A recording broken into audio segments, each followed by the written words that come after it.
of the Welcome to the J podcast brought to you by the Field of 68 Media Network. Make sure to like and subscribe to follow us on all of our endeavors to get your Blue Jay content from myself and other content from various other hosts representing their alma maters. Today on the pod, a very special guest. He's our producer extraordinaire. He's our master editor, and he's a low-key sneakerhead, which obviously you guys know that I love. Tyler Aki. Tyler, welcome to the J, brother. Welcome to the Man, J. I don't know if it's a special guest that the special guest that they were expecting to have today, but thanks so much for having me, Jay. Let's talk some Blue Jay basketball right now, because I think some of the people need to be kind of talked back right now because there's a lot of panic right now, it feels like.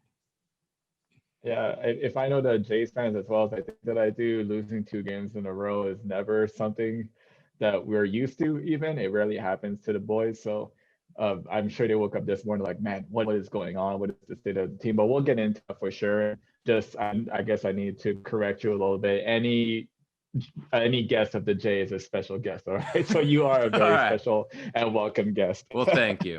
All right, let's talk about last night specifically. Tough loss for the boys. They end up losing 74-70 to a very desperate and a team that really needed a win in Providence. They had lost the last 3 games before playing the Jays. They come out guns blazing, start the game off on a 13-2 run, and kind of never look back from there.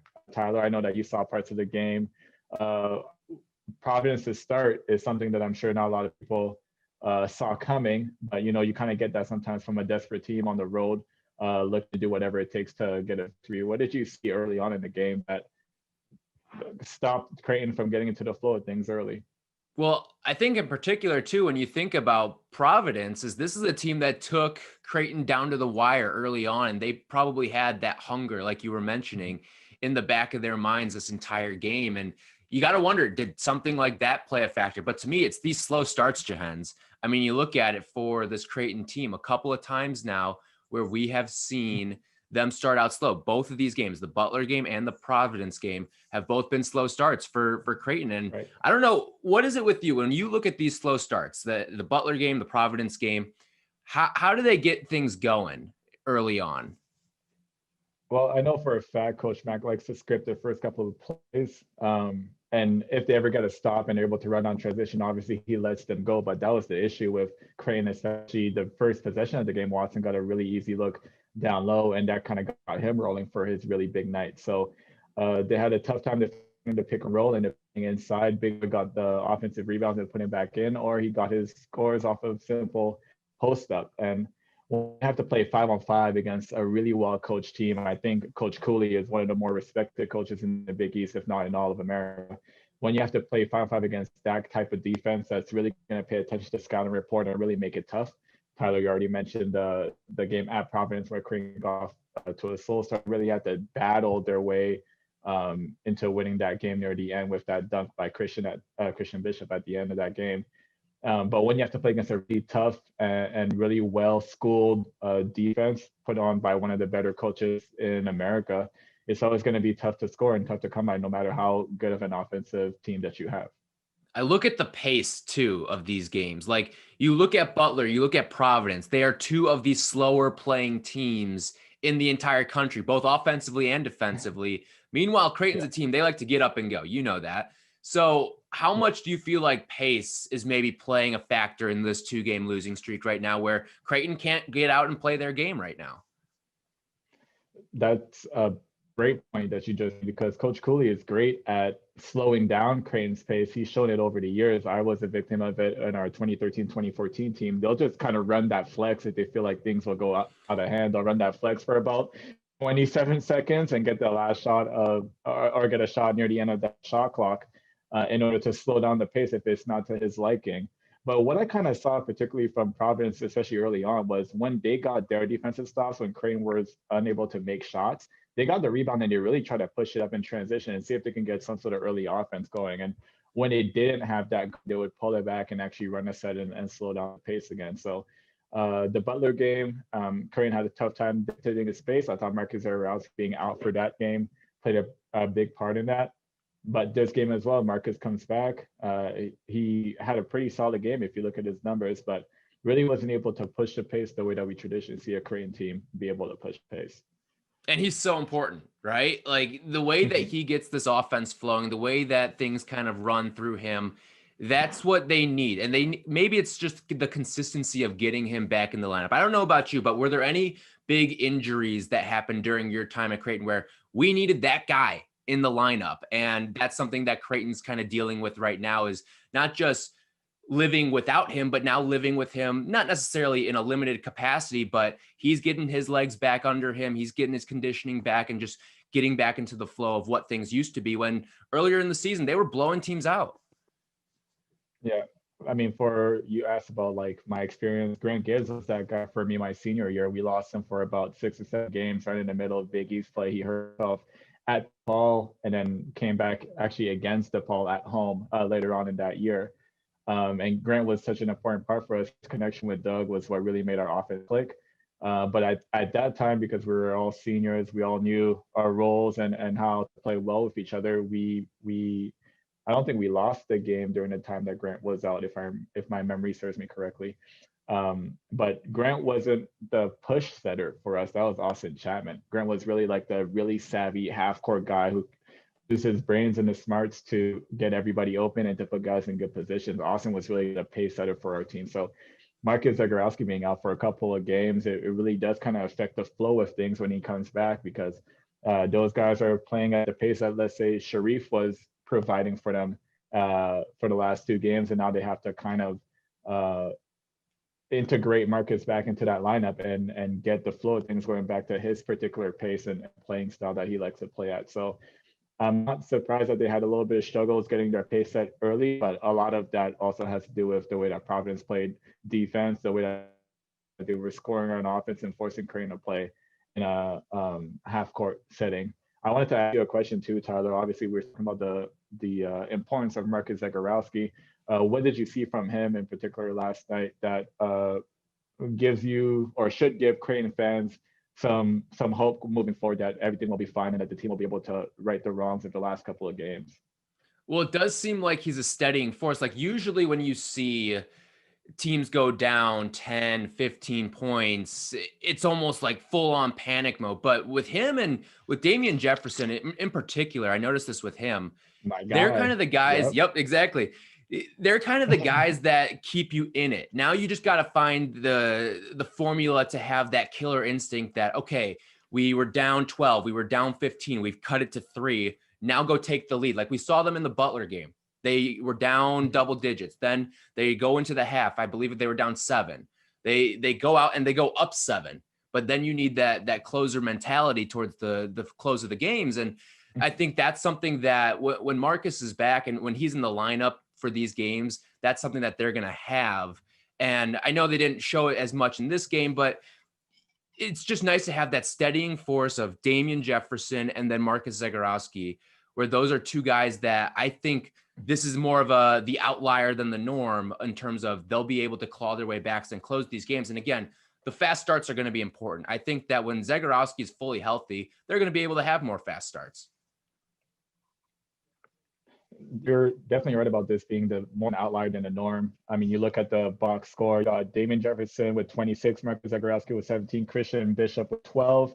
That's 55 of the 70 points that the Blue Jays were able to put up. The depth and what we were used to seeing from the Jays in the last couple of games, especially with Marcus being out, was not on display last night. And I also think that that's a blip in the radar, not necessarily the full picture. I think guys will really step up. I think for the rest of the team to only score 15 points is not something that Creighton fans should be used to, or know that they should think that this is like a norm now. This was just a bad shooting night. I mean, you could kind of put it in that light. It was a really bad shooting night for some really good shooters, and I wouldn't expect a guy like O'Connell to go over, or a guy like Mitch to now put a stamp on the game for too many often down the stretch. Yeah, like you think of O'Connell too, back when he was at Duke, he would have games where he would go over, but then he'd come back and go like 5 of 6 from 3 that next game. So it's kind of the whole regression to the mean sort of thing. I think that we're going to start to see that with Creighton a little bit, where you do drop 2. They're tough, hard fought games. And maybe you got off to a slow start, but once you get your consistency back in the lineup, that's when they're going to start to really pick it up. And we're going to see the type of games that we saw from them earlier in the season, like they had against Nebraska, St. John's, and all those other games too. Last week we had Damian Jefferson on episode 3 of the pod.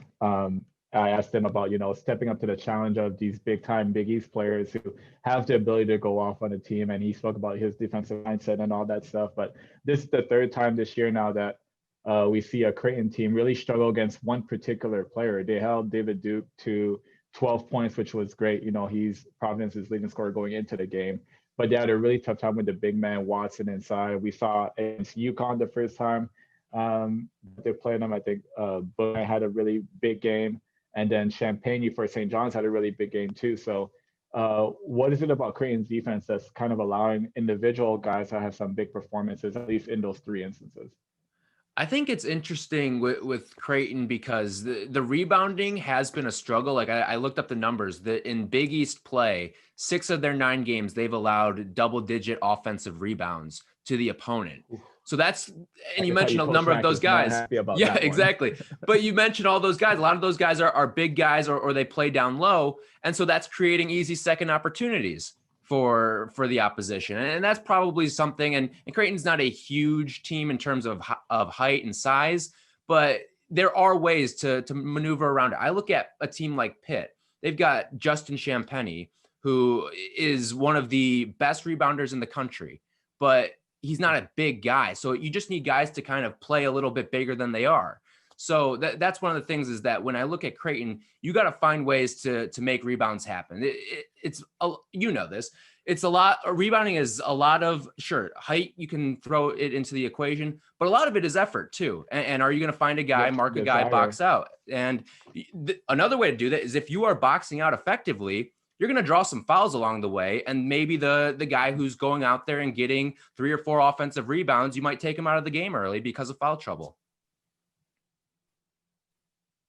And that's important.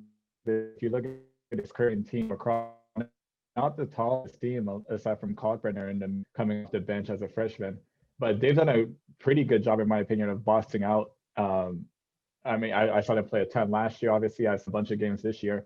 Traditionally, they are able to put a body on guys and box, and usually see Damian Jefferson come through with like 6, 7 rebounds. And Mahoney is good for 5, 6 on a good night.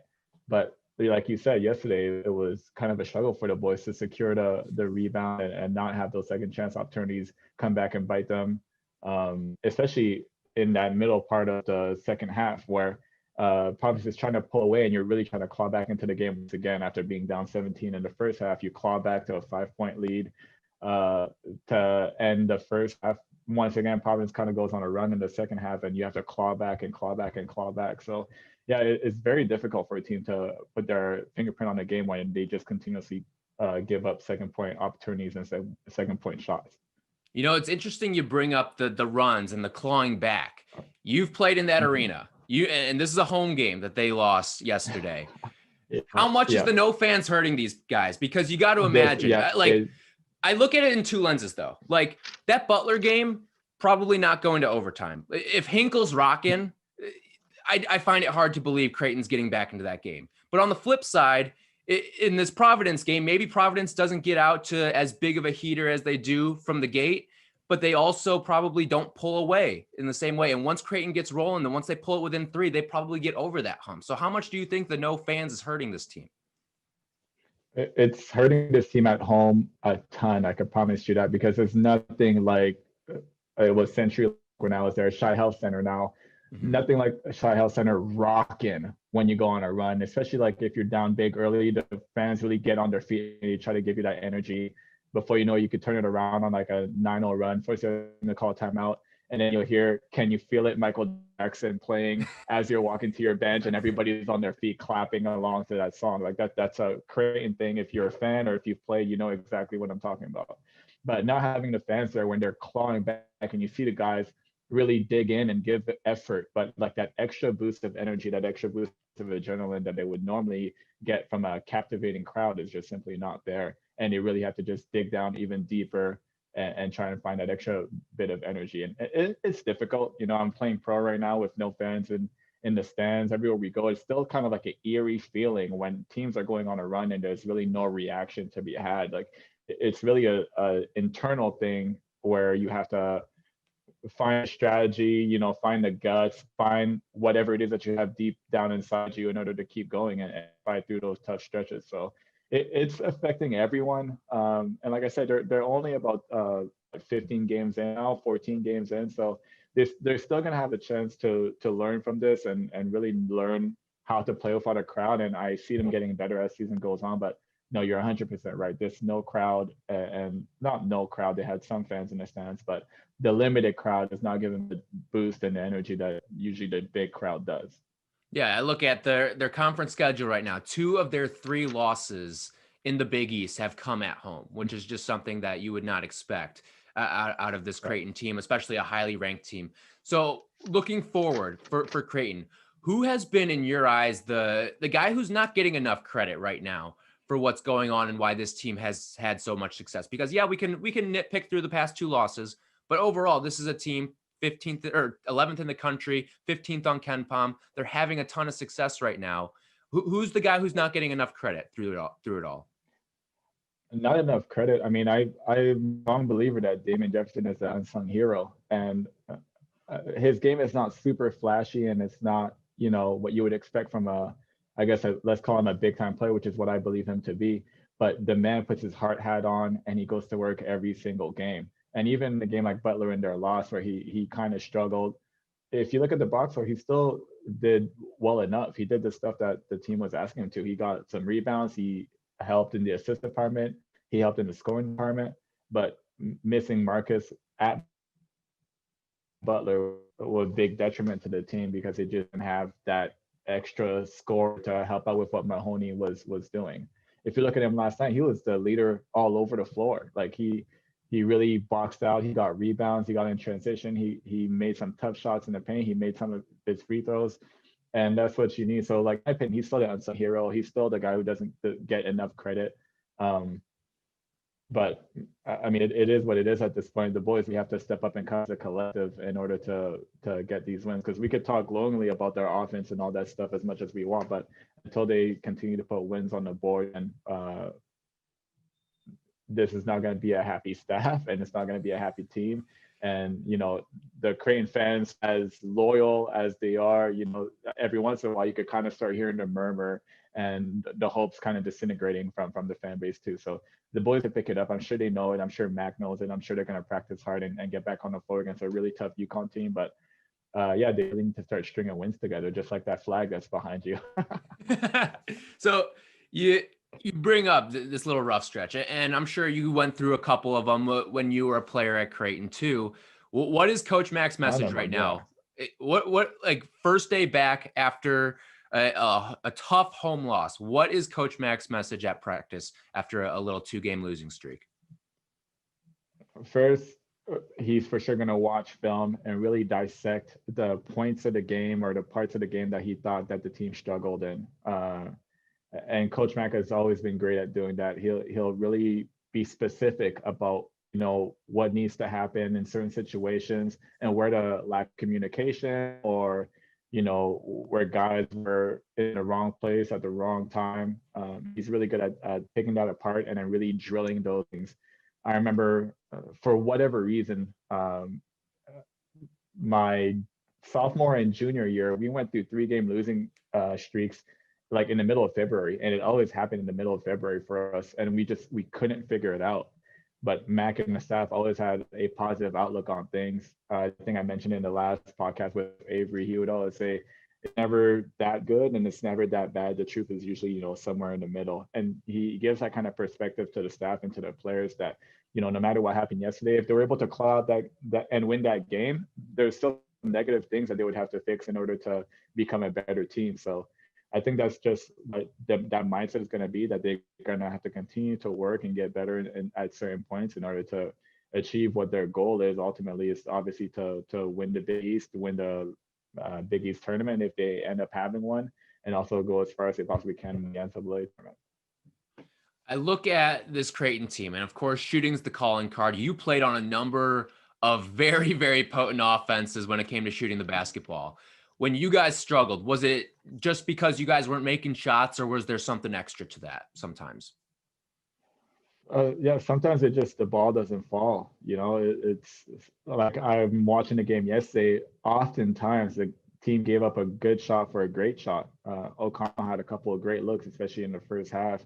Denzel Mahoney had a couple of really good looks in the first half. He airballed one of them, but I think that was like his only rush shot, in my opinion. Maybe his only bad shot of the night, but he had some really good looks, and they just simply weren't falling.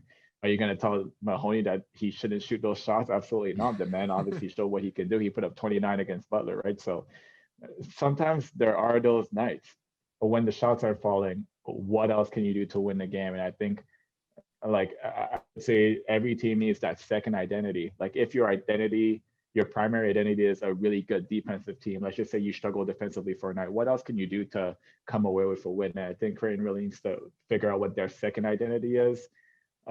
In my opinion, obviously, if shots aren't falling, you need to figure out something defensively, maybe, or whatever the case may be. Like, what can they hang their hat on that? If shots aren't falling, we could certainly still do this and come out with a win.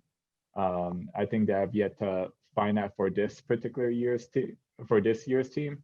But again, there's plenty of time to figure that out. Like I said, Coach Mack has thousands of drills in his repertoire in order to get the guys to figure out what that potentially can be. And I'm looking forward to see how they respond in the next game against UConn. And yeah, we'll see how things go from there. And that's a big UConn game, because that's a UConn team. It's almost eerily similar to Providence, where you played them earlier in the year. You were the higher ranked team, and they hung close with you, but in the end, you pulled it out. And I believe that game went into overtime. And now you're bringing them back to your gym this time, and maybe they're a little hungrier this time around. I mean, the Creighton team should be a desperate team, just like the Providence team was desperate against them last night, right? Like, Providence came off of a 3-game losing streak, were super hungry, and made their intentions shown from tip-off. What do you expect Creighton to come out? What do you think they're going to look like when they come out against UConn, now that they're the guys on the other end of a 2-game losing streak?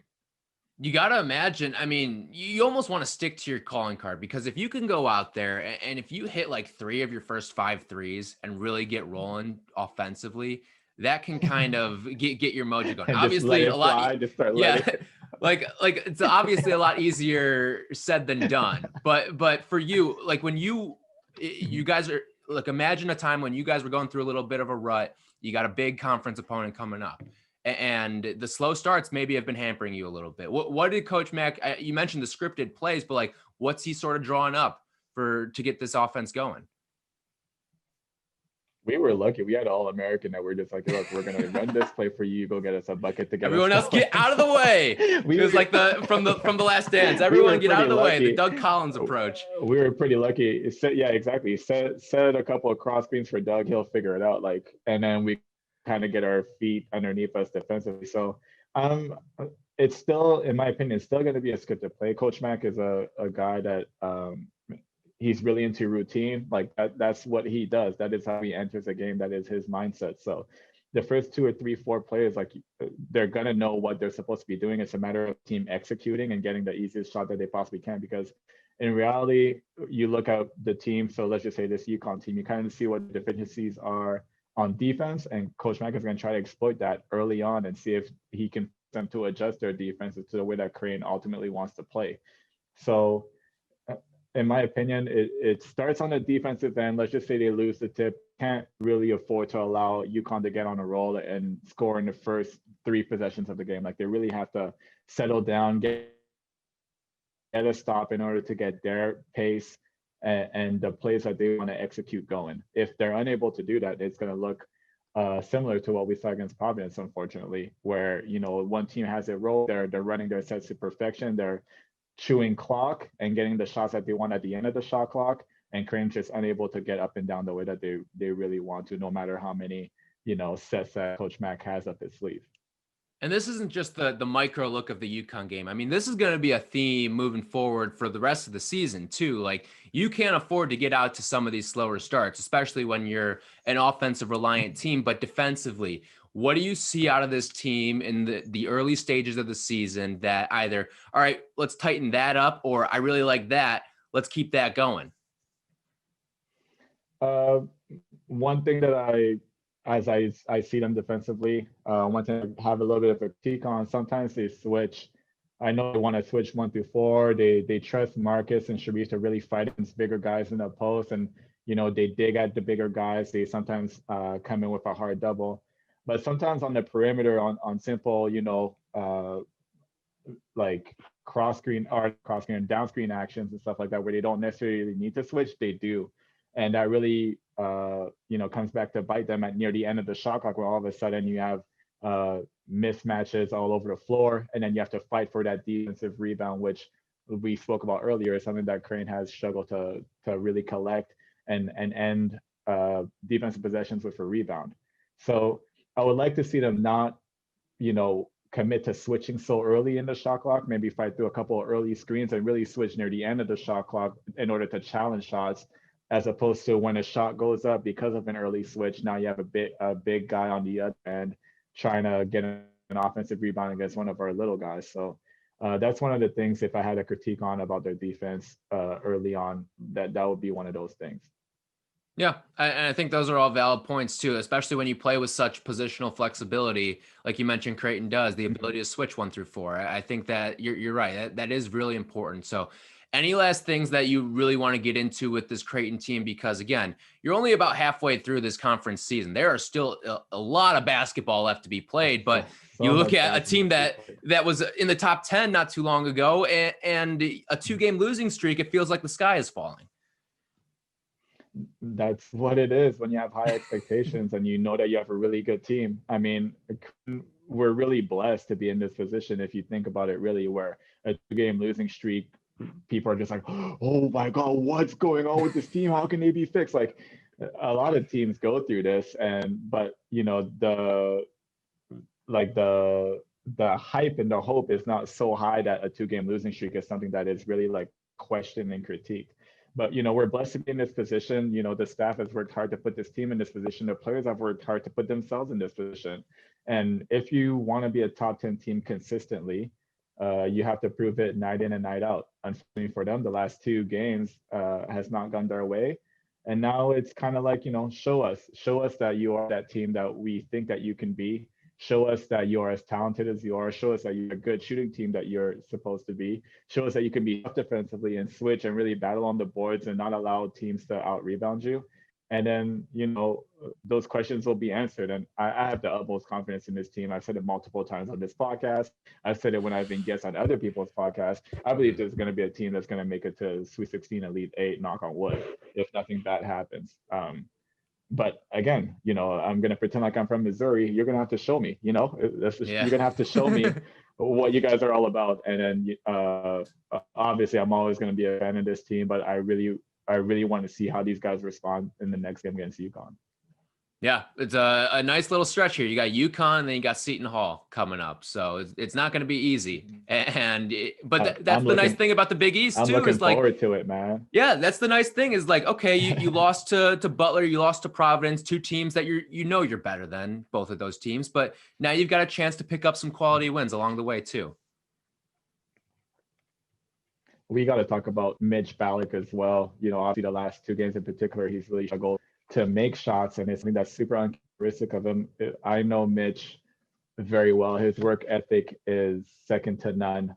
He's one of those guys, if he has a bad game, he's in the gym at 4:00 in the morning trying to fix whatever it is in order to have a better game next time. But he struggled for the last 2 games, and obviously it hasn't really helped Creighton come with victories. What have you seen him or in his game in the last 2 games in particular that doesn't necessarily quite look like the Mitch that we all know and love? Well, he's one of the more efficient players on this team, and I think you bring it up. Like, you just look at the box score. The efficiency is something that takes a dip, and it's still one of those things. Like, he hasn't been as efficient, but he's still shooting 36% from 3 this season. So when you factor all that in, like, if he gets back to what he is, and Marcus gets fully healthy and can run this offense again, and once all the pieces are back together, I feel like that's gonna let this team turn a corner. Right. And like you said, if he gets back to what he is, and if Marcus stays healthy, and if this and if that, do you consider Creighton to be one of the bigger like if teams in the NCAA right now? Like if everything could work out, then they can make a really deep run because I feel like they have depth. I mean, we definitely saw that in the St. John's game. They have incredible depth, but they also have guys that they really need to rely on in order to get the team going. And in tough spots, in tight games, those are going to be the guys who are asked to uh, dig into their bag of tricks and come out with a victory for school and for the team. So do you see Korean as one of the bigger what if teams of this year? I think you can say yes, they are a what if team, but those what if answers get solved a lot with experience. And this team's got a ton of experience. So A you got to ton of imagine experience, that yeah. is something that's going to help them out. When the going gets tough, like it is now, you've got a bunch of vets out there. Marcus is a junior, Damien's a senior, Denzel's a senior, Mitch is a senior. Like Yeah, all these guys are Milton Senior. Yeah. upperclassmen. And it's an upperclassman led group. And I think that's ultimately when you always ask the question, what if? It's going to ultimately be answered with, okay, we've got a bunch of veteran guys. And I think that is a huge, especially, I mean, look at this year. Look at all the inexperienced teams that are struggling. You think of Kentucky, you think of Duke, like all these blue bloods are struggling. And what's the common denominator there is they're all super young. Young. This team is not. This team is one of the most experienced teams, has some of the most returning production of anyone in the country. So you factor all that together, and it feels like a formula, like you said, Sweet 16, Elite 8, knock on wood. But a lot of these questions, these what if questions, can be answered with, all right, we've got guys who've been there before, they've done this, and now they're ready to take that next step. What do you think the bench could do to give a little bit of breather to the starting five? Like we mentioned, 3 guys at 55 points. Like you would think on any other night that should be enough to give the boys a victory. Obviously, the bench has struggled for the last couple of games. So, what do you think their mindset needs to be coming into a game, especially this UConn game, which like we can't stress enough how crucial it is for the psyche of this team. What can the bench do when or whoever comes off the bench once they step on the floor to help on the offensive side of the ball? I mean, I don't know about you, but I feel like this team is so good offensively. Like you've got those 3 guys, like just kind of play your role. It kind of feels like one of those things. Like I've seen Kalkbrenner a couple of times. He does a couple nice things in some pick and roll situations. He'll get a dive to the basket and then it's an easy dunk. And just kind of executing those simple plays, it feels like, is what's going to take this team to the next level. And again, they don't use their bench a ton either, like whether it's 2 fouls, whether it's just overall bench minutes in general, because you've got all of these guys that are veterans who can play 38, 40 minutes. Like Coach Mack doesn't need to dive into his bench too often. And I don't blame him when you've got those sort of players. It is, but I think it's just making the most of those minutes is what's going to be important. I don't know what you see out of them, but that's at least the way I feel about them. It's a difficult spot to kind of be sitting down and then asked to come into the game and make a splash. Avery talked about it in the last episode that we had. He spent the majority of his career coming out the bench, and he'll be the first to tell you it's really difficult when you warm up with the team and then you're asked to sit down for, let's just say 20, 25 minutes of real time before you come back onto the court and you're asked to either defend a player that's got it going or you're asked to make shots, shit off the bench. That's why some of the most paid guys are 6-man of the year candidates in the NBA. Like those guys are always going to have jobs because they have learned the art of getting hot at the right time and doing what the team needs them to do coming off the bench. So it's a difficult spot for sure for anybody, whether you ask them to do well offensively or defensively. But like I said, last night, there was some key stretches where guys were open and they just missed open shots. And then they didn't have the correct rotations defensively, which allowed Providence to gain some energy and some confidence with what they were doing. And, sometimes false confidence is good confidence. Whether or not it was a Jay's fault that they got that confidence, it doesn't matter. But once a team is confident and they're on the road and there's not a big crowd cheering against them, you could see how that momentum really shifted to Providence's side last night. No doubt. And again, it's one of those things. Some nights those shots are going to fall. And in an alternate universe, there is a world where Creighton goes out and wins that game last night by 15, 20 points because those shots just fall. Yeah. And you're going to be accustomed to this Creighton team hitting those sort of shots in the future because that's just kind of what they've been. They've been a very potent offensive team these last couple of years. They can knock down these big shots. And like you mentioned some of these guys, especially like Mitch. he wasn't shooting a ton last night either. I think he only shot like 4 times, and he goes 0 for 3 from Yeah. 3. Well, we're more likely to see him go 1 for 3, 2 for 3 from 3. We're also probably not going to see him play many more games where he only takes 3 3-pointers as well. Mhm. I've spoken a number of times about the gravity that he creates, and this is where I think I differ with your opinion. There are going to be games where he's only going to get only 3 shots because guys are holding his hand. Guys are literally holding his hand wherever he goes on the court, and allowing him to get those clean looks like he did. Like remember the first time that they played Providence, he hit a bomb from like 35 feet out to end the first half. And teams remember details like that, and they really did a good job of really extending out to him.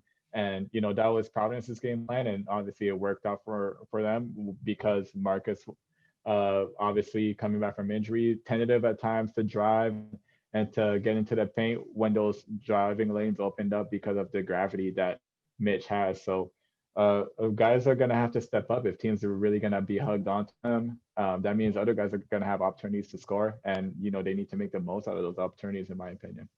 Yep, it's going to be a fun season for sure, and of course the expectations are high. But like, let's be honest, the eye test still has Creighton as the first or second best team in the Big East. It's going to be a back and forth battle between them and Villanova the entire season, so it's going to be a lot of fun to watch. So, in your expert opinion, Tyler, what should be, where should Creighton be on the panic meter from 1 to 10? 10 obviously being like, oh my God, like let's throw everything out the window. We need to really restart everything and think about our new identity. To 1 being like, nah, there's no worry about it at all. So I mean, on the I'm at like meter, a 2, where would you rate them? right? Like you can't get too bent up about a game like this, a couple games like this. Way. It's just these shots are gonna fall at some point. You know it. The history shows you that. And once you're getting your guy back in Marcus Zegarowski, like now that he's back, let him get a game or 2 under his belt.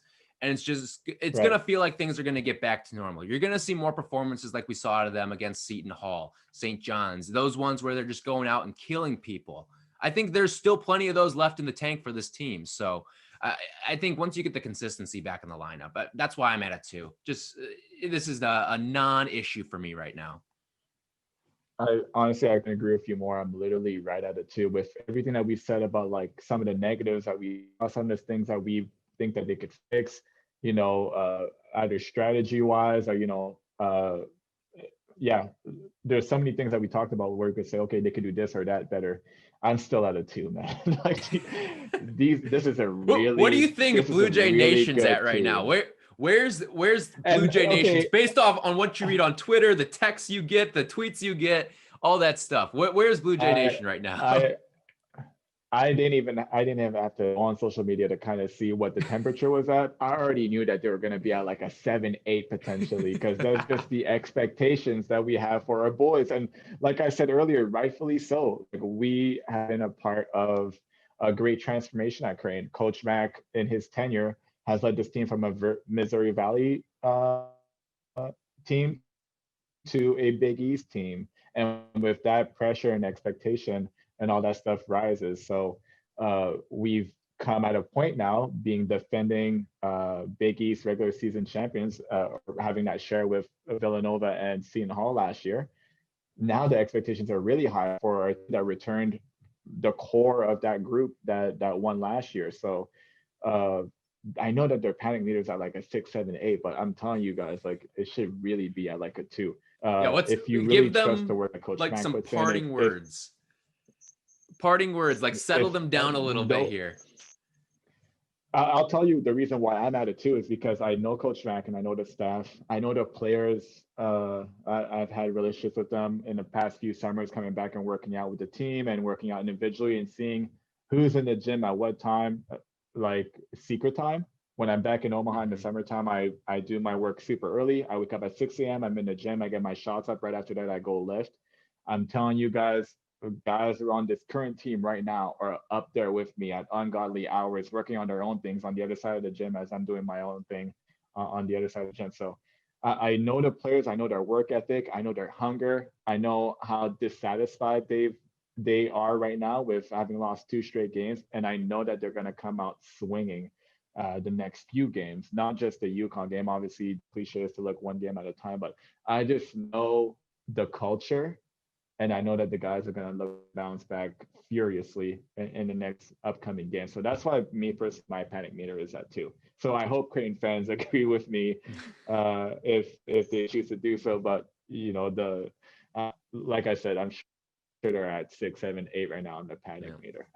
well, that's what they say, right? Fan is just short for fanatic, and that's what these people are. They are so invested in their Blue Jays. And listen, if there's any time to be invested in a Blue Jays team, it's these ones right now, because there's something special in Omaha right now. This is a really, really good team, and it's not time to panic on them right now.